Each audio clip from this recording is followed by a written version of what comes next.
ici c'est Abdel Barros, bienvenue sur ma chaîne. Je parle de conscience spirituelle, intellectuelle et émotionnelle car je suis convaincu que les trois contribuent pour les succès et la prospérité durable. Avant de passer au vif du sujet, j'aimerais te demander, est-ce que tu es déjà abonné? Si tu n'es pas encore abonné, je t'invite à le faire.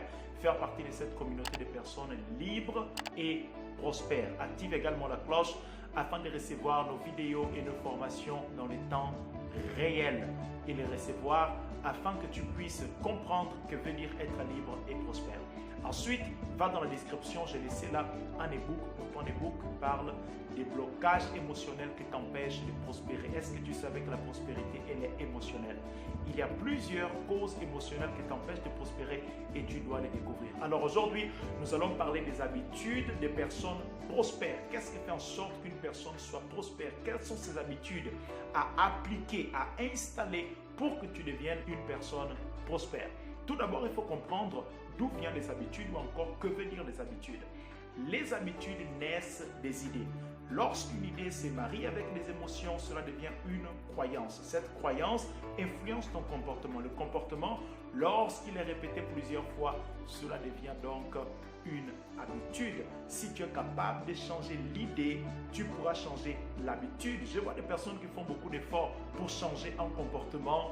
Alors, ils mettent beaucoup de pratiques, beaucoup de disciplines pour changer un comportement. Le comportement, l'habitude change d'abord en changeant des idées. C'est possible de changer une habitude que tu as. Cette habitude peut être bonne ou mauvaise. Lorsqu'une habitude elle est mauvaise, on va parler des vices. Est-ce que tu as des vices? Des vices comme la masturbation, la pornographie, la cigarette. Tu sais que ces choses-là sont en train d'influencer ta vie, détruire ta vie, mais tu n'arrives pas à t'en débarrasser. Comment donc t'en débarrasser? En changeant premièrement ta mentalité. C'est ce qui va faire en sorte que tes habitudes changent. Alors, il y a des habitudes des personnes prospères, il y a des habitudes des personnes pauvres. C'est juste qu'aujourd'hui, tu as l'impression, nous n'avons rien contre les pauvres. Nous n'avons rien contre les pauvres. Jésus a dit, vous les pauvres, vous en aurez toujours. Il y aura toujours des pauvres. Et dans les Écritures, dans la Bible par exemple, il y a plusieurs commandements pour soutenir, venir en aide des pauvres. Ça n'a rien à voir avec les pauvres en eux-mêmes parce qu'il existe une différence entre la pauvreté et les pauvres. Les pauvres ont une mentalité. La pauvreté, c'est ce que les pauvres attirent vers lui parce qu'il n'a pas cette mentalité de riche. Voilà pourquoi nous parlons de pauvres, nous parlons de la pauvreté, afin que cette mentalité-là puisse changer parce que le pauvre veut d'abord dire une mentalité. Et la pauvreté veut simplement dire, dans la racine du mot, ça veut dire l'improductivité. Donc le pauvre est pauvre parce qu'il n'a pas cette mentalité de la productivité, de la diligence. Voilà pourquoi il est pauvre et nous voulons combattre cette mentalité. Alors comprenons donc l'habitude des personnes qui sont prospères. Première habitude, les personnes prospères choisissent les environnements qu'ils fréquentent. Ils choisissent des environnements qu'ils fréquentent. Les environnements ont des fréquences et cette fréquence t'affecte. Cette fréquence affecte tes idées. Donc elle commence en changeant. Cet environnement va affecter tes idées. Et lorsque tes idées sont affectées, alors ton comportement change, tes habitudes changent et tu commences à devenir une personne prospère. Par exemple, si tu es dans un pays, lorsque tu vas dans un nouveau pays, un autre pays et que tu commences à fréquenter de nouveaux endroits, il y a quelque chose qui se passe au niveau de ta mentalité. Cette mentalité commence à changer et tu passes à une fréquence supérieure. Alors, les environnements font en sorte qu'une personne puisse devenir prospère. La deuxième chose, la deuxième habitude d'une personne prospère, c'est que les personnes prospères choisissent avec qui elles marchent. N'oublie pas, les mauvaises compagnies corrompent les bons mœurs. Si tu veux avoir de mœurs de personnes prospères, alors il faut fréquenter des personnes prospères. La deuxième chose, n'oublie pas, celui qui veut être sage fréquente les sages. Si tu veux être sage, si tu veux être prospère, si tu veux être quelqu'un qui sait très bien parler, alors tu fréquentes quelqu'un qui sait très bien parler, tu fréquentes quelqu'un qui est sage, tu fréquentes quelqu'un qui est prospère et tu deviens prospère. Donc, deuxième chose à savoir, c'est qu'il faut choisir des personnes avec qui tu marches. Regarde bien ton entourage. Tu es 50% des personnes avec qui tu marches. Si tu regardes ta coiffure, certainement, ce sont des personnes avec qui tu marches. Ou sinon, certainement, c'est des pages que tu regardes, des pages sur lesquelles tu es abonné. Avant de continuer, est-ce que tu t'es déjà abonné? Est-ce que tu t'es déjà abonné à la chaîne? Peut-être pas. Mais abonne-toi avant de continuer. Ça va permettre à ce que la chaîne puisse grandir. Également que YouTube continue à partager cette vidéo avec d'autres personnes. Est-ce que tu ne penses pas que ça t'aide? Je pense que ça t'aide. Alors ça peut également aider les autres. Alors abonne, partage la vidéo. Allez, continuons. Donc je disais, que la deuxième habitude d'une personne prospère, ce sont les personnes qui fréquentent. Parce que ces personnes-là influencent également ce qu'il est. Troisième habitude d'une personne prospère. Une personne prospère, elle ne fait pas cette différence entre la spiritualité et le matériel. Parce que beaucoup de personnes, ils pensent que la spiritualité et le matériel ne vont pas de pair. J'aime beaucoup la mentalité juive. La mentalité juive ne considère pas cela, mais bien au contraire, ils considèrent que la spiritualité, elle s'exprime, elle se manifeste d'ailleurs dans le matériel. Les personnes prospères ne font pas cette séparation. Ils ne pensent pas que le matériel détruit les spirituels. Ils peuvent marcher avec les deux ensemble. Si tu ne sais pas, cette mentalité de séparer les spirituels et le matériel, ça vient de la Grèce. Les philosophes pensaient que le monde spirituel et le monde matériel sont deux choses différentes.